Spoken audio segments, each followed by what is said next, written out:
Hi, and welcome to this week's podcast, which is all about coaching models. So I'm hoping it's of interest to anyone who wants to have a go at coaching but needs some kind of structure to help them work their way through the coaching conversation.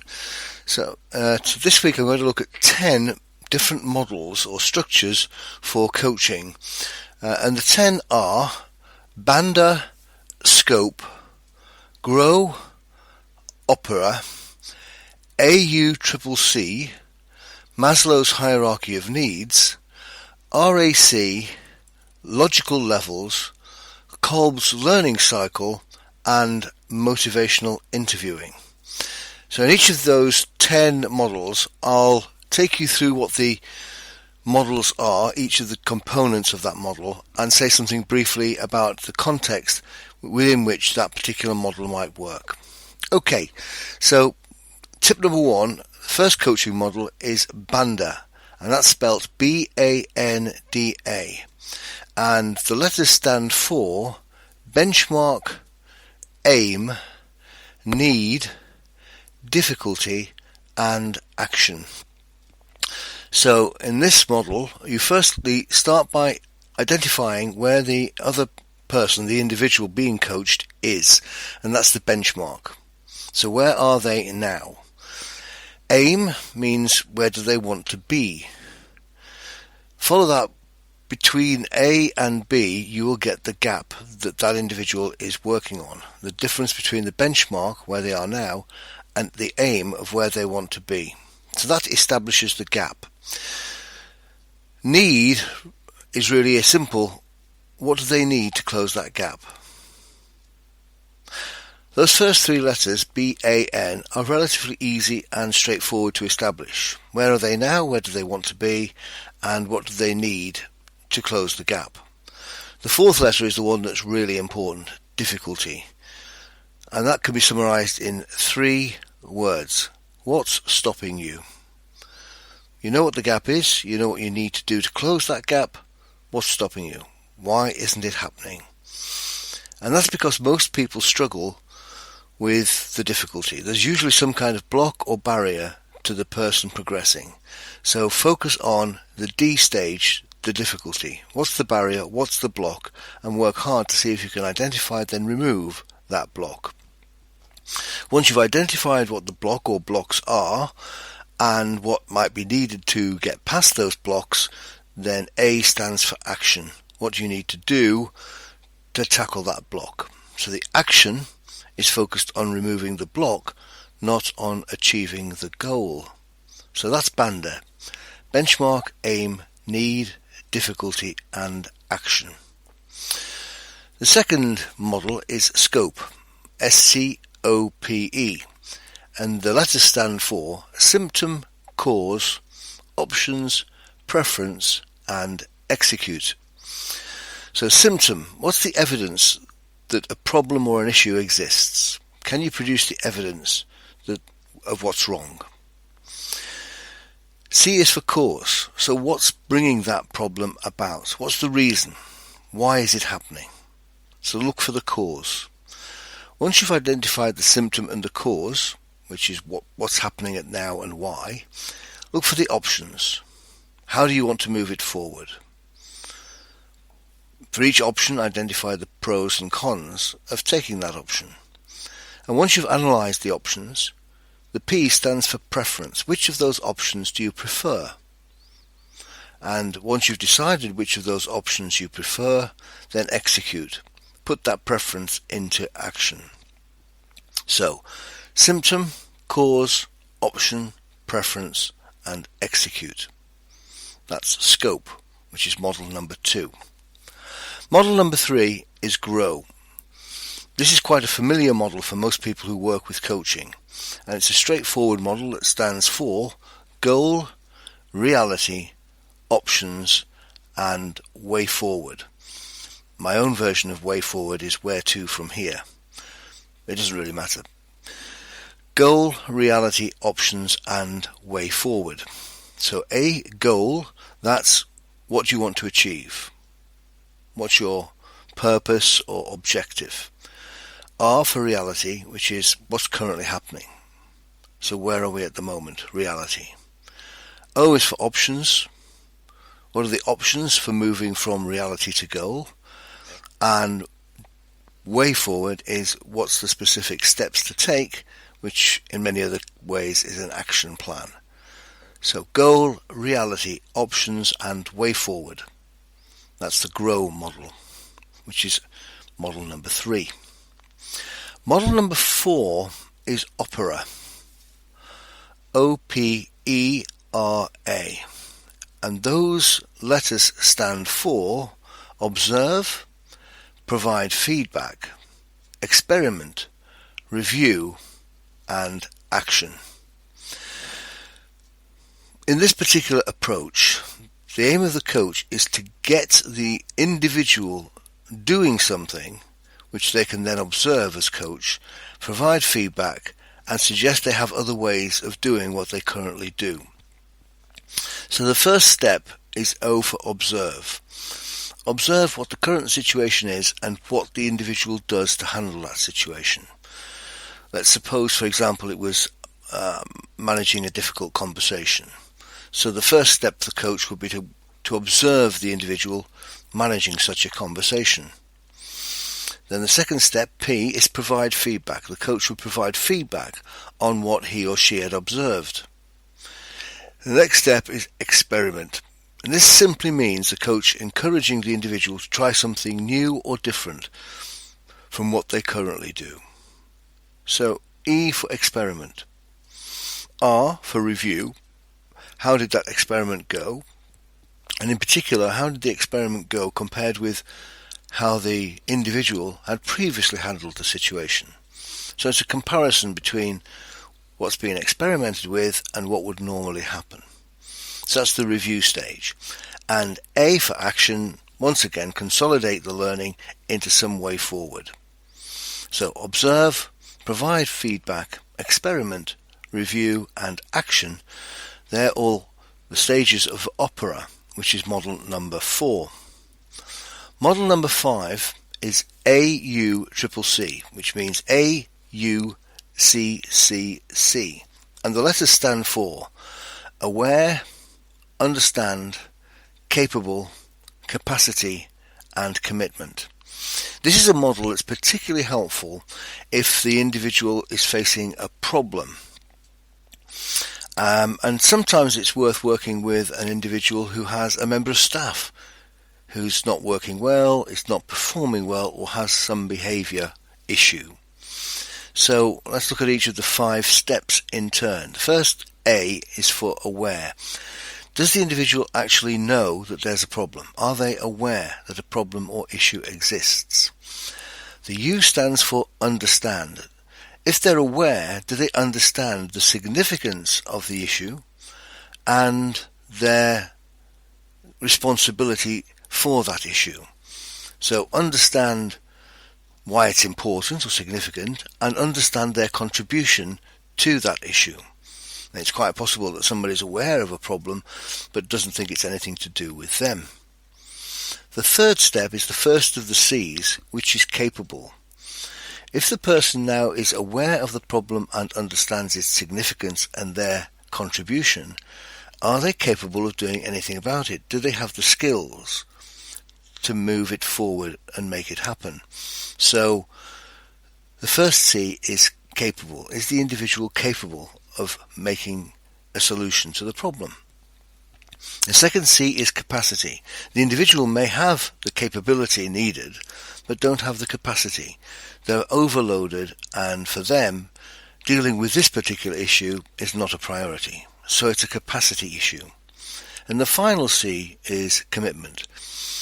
Suppose the individual is aware of the issue, understands the issue, is capable of resolving the issue, has the capacity to sort the issue out, then what we're left with, if still it isn't being tackled, is a lack of commitment. So, model number 5, AUCCC, aware, understand, capable, capacity, and commitment. So tip number 6 is model 6, which is Maslow's hierarchy of needs. And this runs as follows. It's a pyramid really, and the base of the pyramid is survival. The second layer up is security. The third layer is social. The fourth layer is self-esteem. And the top layer is self-fulfillment. So it's a pyramid of 5 layers: survival, security, social, self-esteem, and self-fulfillment. And Maslow suggests that the base need, the most basic of all needs, is that of survival. So people will focus primarily on making sure their survival is guaranteed.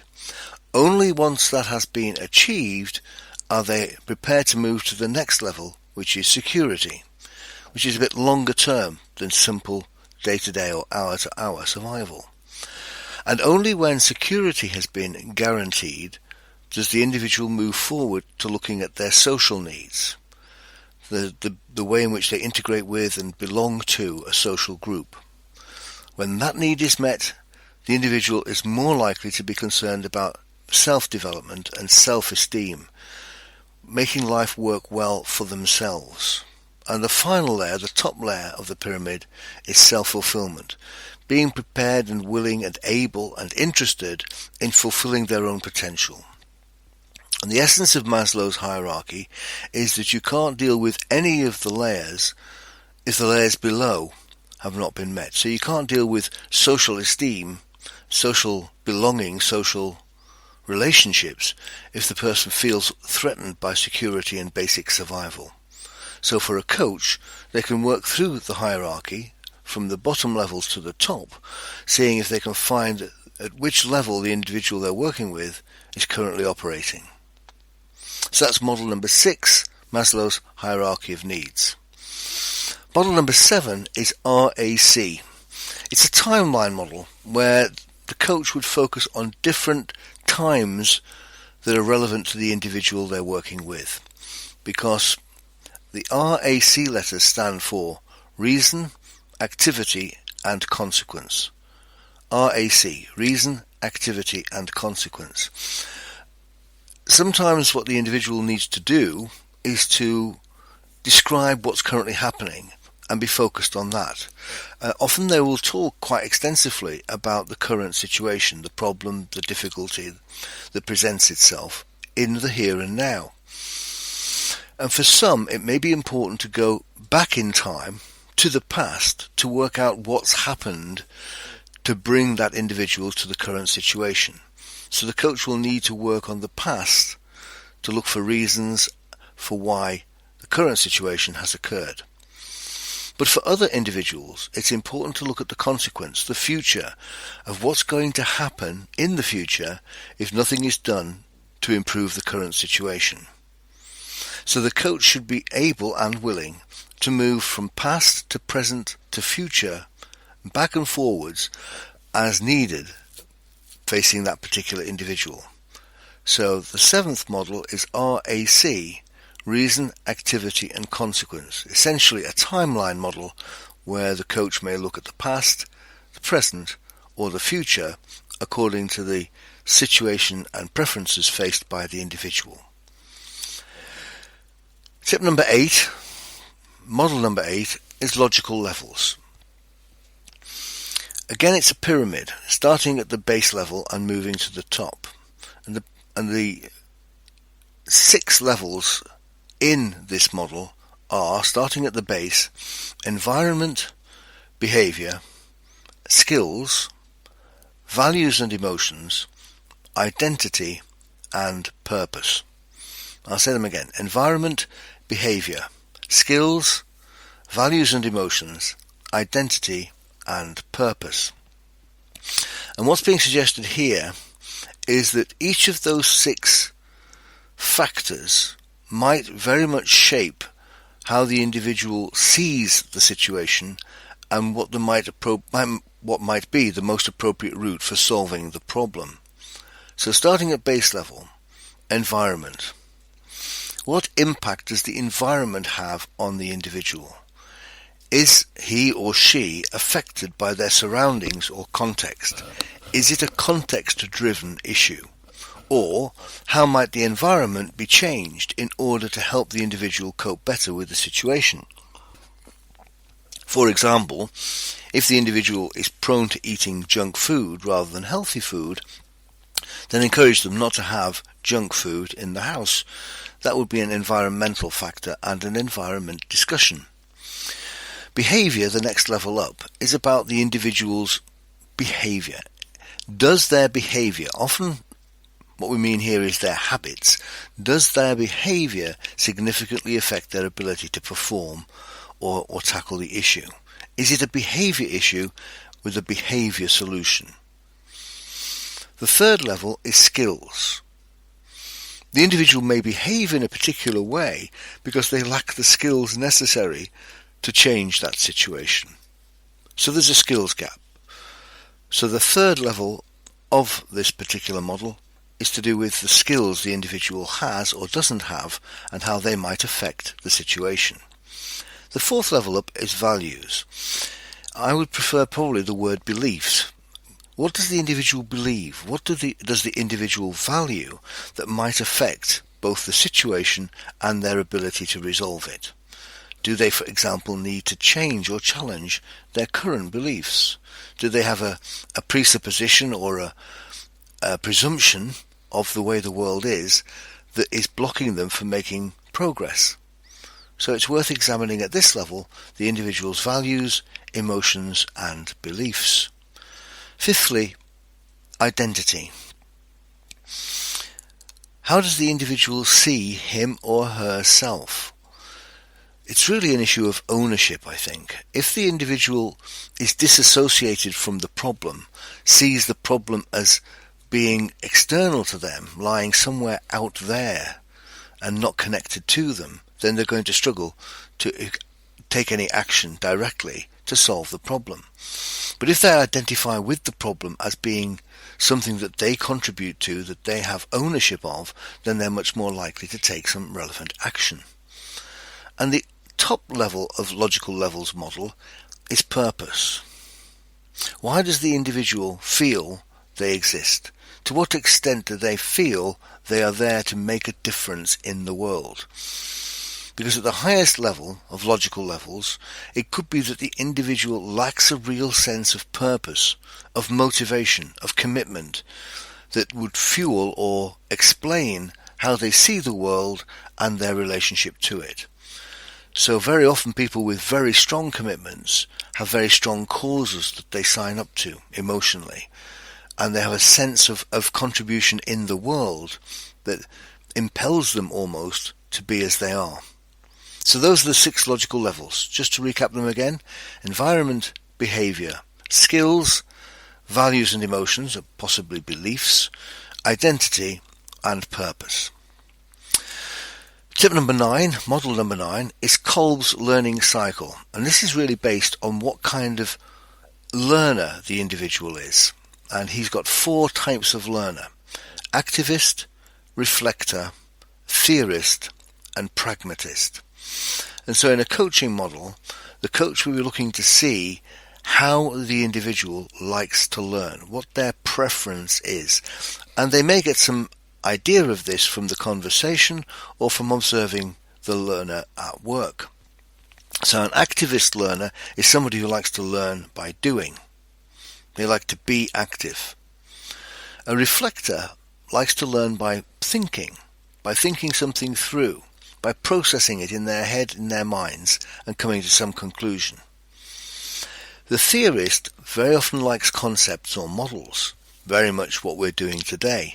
That would suit the theorist, some kind of construct or model or framework that they can use to apply against ongoing reality. So how does what's happening look against the scope model or the AUCCC model? So a theorist likes to have some conceptual approach to how to learn. And the pragmatist is less concerned about the process than the outcome. What works? So rather than, if you like, learn something, they'd look it up if that works, or they'd ask somebody if that works. So a pragmatist is very functional, very instrumental. They just want to know what works, what gets them to the solution quickest. That's the pragmatist. And Kolb says 2 things really. One, that Each of us has a different priority or blend of these four approaches: activist, reflector, theorist or pragmatist, and that much learning takes place as a cycle of those four. So starting at the top at 12 o'clock on a clock face and moving clockwise round, then you start by doing something, reflecting on how that went, checking how it went against the model of how you would like it to have gone, and then changing something in order to make it work better. So do something, reflect on it, check it against some kind of framework or model, and adapt and adjust to make it better. That's Kolb's learning cycle. Tip number 9, model number 9. And finally, motivational interviewing. Tip number 10, model number 10. This is quite a technical model, and it's really about individuals who just aren't good at making progress, who, if you like, are habitually failing and might have some kind of dependency on the situation that's difficult to break. So motivational interviewing tends to be used with drug or alcohol or some other behavior that is a dependency relationship where the individual finds it really difficult to break any dominant habit. And the 6 stages of motivational interviewing are pre-contemplation, contemplation, preparation, action, maintenance, and relapse. And I think it's the last 2 elements that are different in this particular model from many of the models we've already discussed. So let's look at each in turn. Pre-contemplation is what's the situation, what's the issue, what's the symptom, if you like, that exists before any intervention is made to tackle it. So what's the current state of play before the individual gets to look at it and think about changing it? So where are we now? That's pre-contemplation. The second step is contemplation, helping the individual look at the situation and see what they think of it, what they want to do about it, and how they may want to do something about it. So step 3 is preparation. Having considered and looked at the situation, what's the best way forward? That's preparation. What are the priorities? What are their preferences? So what are they prepared to do to make a difference, to change? Step 4 is action. So that's common to many of the models. What action will the individual take to put their preferred way into action, into progress? So far so good, so normal. Step 5 is maintenance. And here's the difference. This model assumes, and I think quite correctly, that most people who are habitually stuck in a particular way of behaving or acting will not change easily. It's no good saying, well, there's the action plan, go ahead and put it into place. The action needs to be maintained. So what steps need to be taken to support the action, to keep it going? So there needs to be, if you like, a maintenance plan, not just an action plan. And the 6th step is relapse. This model allows or has the assumption that the individual will falter, will fall or fail, will go backwards, that it's not likely that the individual will progress in a straight line from where they are now to where they want to be. There will be relapse, and so there needs to be strategies that anticipate that relapse and accommodate it. So that's the motivational interviewing model. To summarize it again: pre-contemplation, contemplation, preparation, action, maintenance, and relapse. And that's it.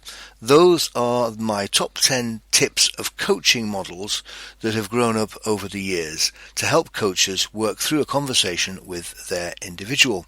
To summarize them again: coaching model 1, Banda; model 2, Scope; model 3, Grow; model 4, Opera; model 5, AUCCC; model 6, Maslow's Hierarchy of Needs; model 7, RAC, a timeline model; model 8, Logical Levels; model 9, Kolb's Learning Cycle; and model 10, Motivational Interviewing. And just as a way of wrapping up this particular section, I found it really, really helpful as an experienced coach now to have had these models installed in my thinking. I never use any one of them in a kind of structured, conscious, step-by-step way. I think I may have done perhaps in my early days. Now they're all just tools in the toolkit, and I may find myself using parts of any one of those models at different times with different individuals. So don't become a slave to any of the models. If you're inexperienced, it can help choosing one or perhaps feeling comfortable with one as a way of starting coaching conversations. But over time, the more of these models you have and can access, the richer your conversation is likely to be. So that's it for this week. Thanks for listening. Bye.